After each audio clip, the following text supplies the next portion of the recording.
Chapitre 13. La victoire.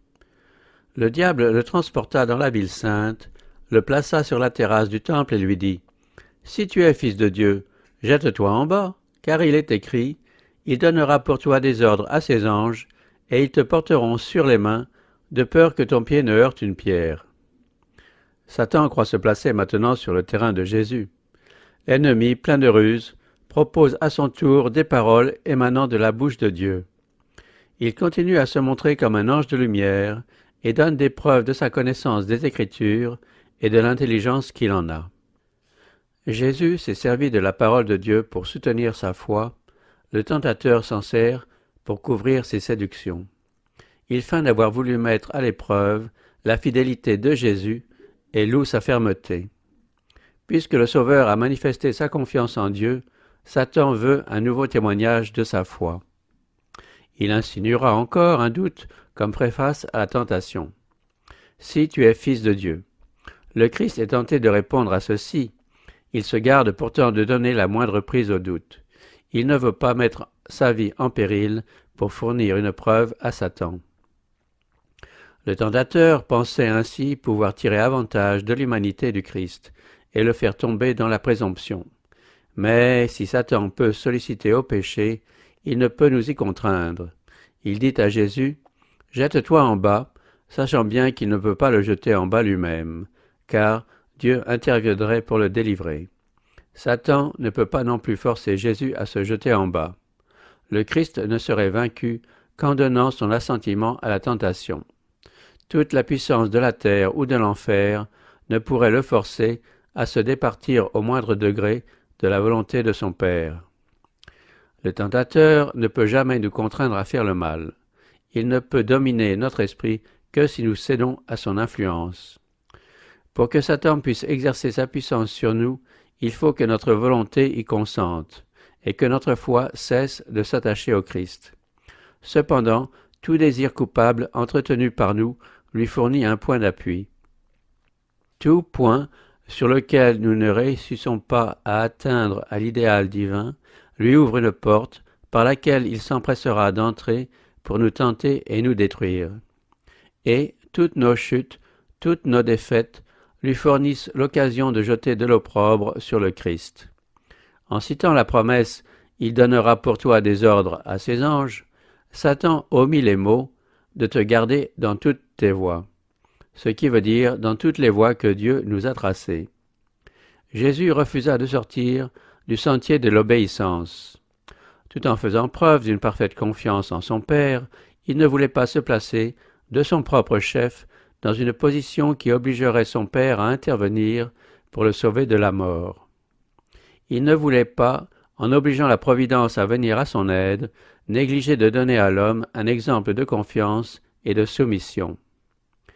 Jésus déclara à Satan : « D'autre part, il est écrit : Tu ne tenteras pas le Seigneur ton Dieu. » Moïse avait adressé ces paroles aux enfants d'Israël quand, altérés, au désert, ils avaient réclamé de l'eau en s'écriant : « L'Éternel est-il au milieu de nous ou n'y est-il pas ?» Dieu avait opéré en leur faveur des choses merveilleuses, mais dans leur détresse, ils doutèrent de lui et voulurent une preuve qu'il était avec eux.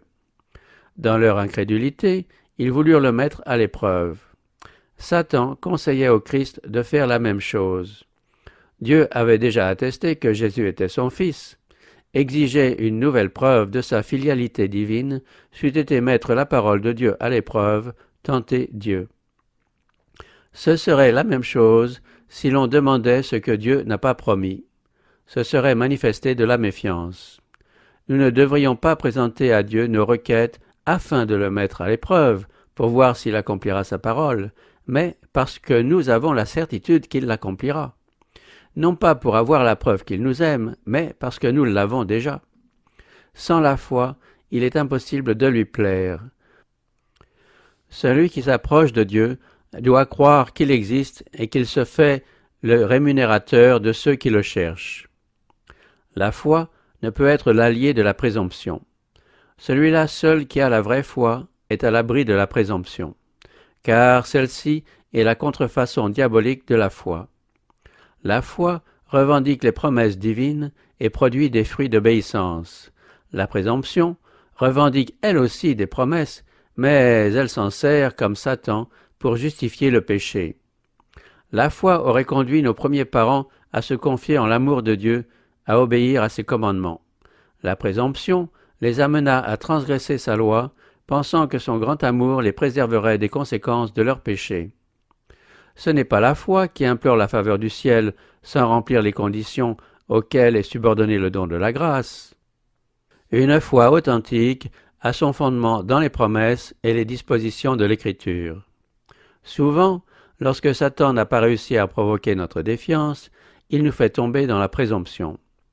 S'il obtient que nous nous placions sans nécessité sur le chemin de la tentation, il tient la victoire. Dieu gardera tous ceux qui marchent dans le sentier de l'obéissance. S'en éloigner, c'est s'aventurer sur le terrain de Satan. Ici, nous sommes sûrs de tomber. Le Sauveur nous a adressé cette exhortation, « Veillez et priez afin de ne pas entrer en tentation ». La méditation et la prière peuvent nous empêcher de nous précipiter de nous-mêmes sur la voie du danger et nous éviter ainsi bien des défaites. Il ne faut cependant pas perdre courage quand la tentation nous assaille. Souvent, lorsque nous nous trouvons dans une situation difficile, nous doutons que l'Esprit de Dieu nous ait conduits. Ce fut pourtant l'Esprit qui poussa Jésus au désert pour y être tenté par Satan. Quand Dieu nous met à l'épreuve, il a pour but notre bien. Jésus n'a pas présumé des promesses divines en s'exposant de son propre chef à la tentation, et il ne s'est pas non plus laissé glisser dans le découragement quand celle-ci survint. Imitons-le. Dieu est fidèle et ne permettra pas que vous soyez tentés au-delà de vos forces, mais avec la tentation, il donnera aussi le moyen d'en sortir pour que vous puissiez la supporter. Il dit, « Pour sacrifice, offre à Dieu tes louanges et accomplis tes vœux envers le Très-Haut. Puis, invoque-moi au jour de ta détresse, je te délivrerai et tu me glorifieras. » Jésus a eu la victoire dans la seconde tentation. Satan révèle alors son véritable caractère. Il ne paraît cependant pas sous la forme d'un monstre hideux, ayant le pied fourchu et des ailes de chauve-souris. Quoique tombé, il est un ange puissant. Il se donne comme le chef de la rébellion et le Dieu de ce monde. Ayant placé Jésus sur une haute montagne, Satan fait passer devant lui, comme en un panorama, les royaumes de ce monde avec toute leur gloire.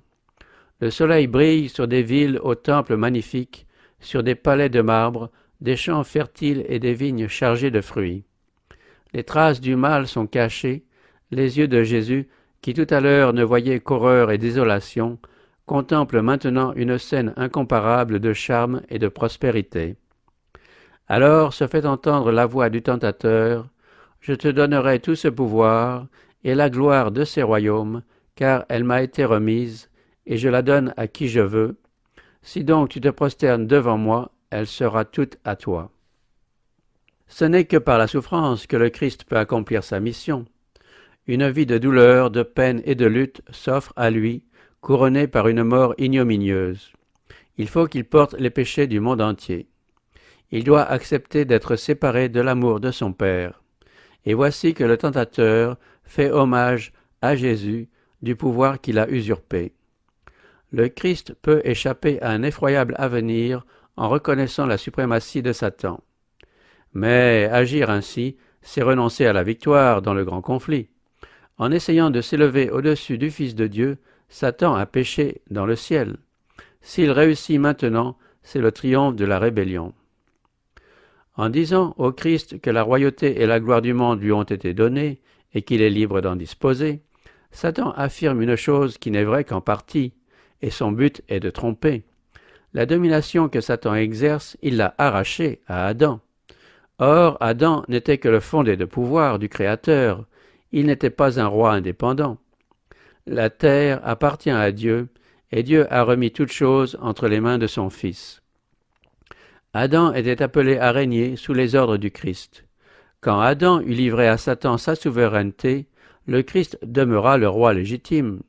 C'est pour cela que Dieu dit au roi Nebuchadnezzar, « Le Très-Haut domine sur la royauté des hommes, il la donne à qui il veut. » Satan ne peut exercer le pouvoir qu'il a usurpé qu'en tant que Dieu le lui permet. En offrant au Christ la royauté et la gloire de ce monde, Satan se propose de l'amener à renoncer à ses droits souverains pour ne régner que sous ses ordres. C'est là une domination semblable à celle qu'espéraient les Juifs. Leur ambition était de régner sur le monde.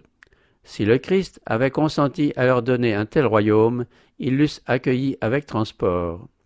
Mais la malédiction du péché, avec tous les malheurs qui en sont la conséquence, pèse sur ce monde. Aussi, le Christ dit-il au tentateur, « Retire-toi, Satan, car il est écrit, tu adoreras le Seigneur ton Dieu, et à lui seul tu rendras un culte. » Les royaumes de ce monde furent offerts au Christ par celui qui s'était révolté dans le ciel, en échange d'un hommage au principe du mal.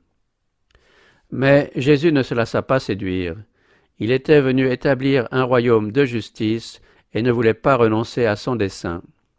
Satan soumet les hommes à la même tentation, mais avec beaucoup plus de succès. Il leur offre les royaumes de ce monde à condition qu'ils reconnaissent sa souveraineté. Il exige d'eux qu'ils se livrent à l'égoïsme, qu'ils répudient l'intégrité et méconnaissent les droits de la conscience. Le Christ les exhorte à rechercher premièrement le royaume de Dieu et sa justice. Mais Satan se tient à leur côté et murmure à leur oreille « Quoi qu'il en soit de la vie éternelle, pour réussir en ce monde, il vous faut me servir. Votre bonheur est entre mes mains. Je puis vous donner richesse, plaisir, honneur et félicité. Écoutez mes conseils. Ne vous laissez pas entraîner par des idées fantaisistes d'honnêteté et de renoncement. Je vous ouvrirai le chemin. C'est ainsi que des foules sont séduites. Elles consentent à vivre au service du moi et Satan est satisfait, tandis qu'il les attire par l'espérance d'une domination mondaine, il obtient l'empire sur leur âme. Mais il leur offre ce dont il n'est pas le maître, ce qui bientôt lui sera arraché. En revanche, il les prive de leur titre à l'héritage des fils de Dieu. En parlant à Jésus, Satan avait mis en doute sa qualité de fils de Dieu. La manière énergique dont il reçut son congé lui donna une preuve qu'il ne pouvait récuser. La divinité resplendit à travers l'humanité souffrante. Satan n'eut pas le pouvoir de résister à ce commandement. Convulsionné par la honte et la rage, il dut se retirer de la présence du Rédempteur. La victoire du Christ était aussi complète que l'avait été la défaite d'Adam. Nous pouvons de même résister à la tentation et obliger Satan à s'éloigner de nous. Jésus a remporté la victoire par la soumission et la foi en Dieu, et il nous fait dire par un apôtre, « Soumettez-vous donc à Dieu, résistez au diable, et il fuira loin de vous. Approchez-vous de Dieu, et il s'approchera de vous. » Nous ne pouvons échapper par nous-mêmes au pouvoir du tentateur. Il a vaincu l'humanité, et si nous essayons de nous défendre par nos propres forces, nous devenons la proie de ses artifices. Mais le nom de l'Éternel est une forteresse. Le juste s'y réfugie et y trouve une haute retraite. Satan tremble et fuit devant l'âme la plus faible quand elle cherche un refuge sous ce nom tout-puissant. Après le départ de l'ennemi, Jésus, blême, tomba exténué sur le sol. Les anges du ciel avaient surveillé la lutte, vu comment leur chef bien-aimé endurait des souffrances indicibles pour obtenir notre délivrance, supportant une épreuve plus grande que toutes celles auxquelles nous serons jamais exposés. Les anges accourent et servirent le Fils de Dieu, qui paraissait sur le point d'expirer. Ils le fortifièrent par des aliments, le réconfortèrent par le message de l'amour de son Père, par l'assurance que le ciel tout entier participait à son triomphe.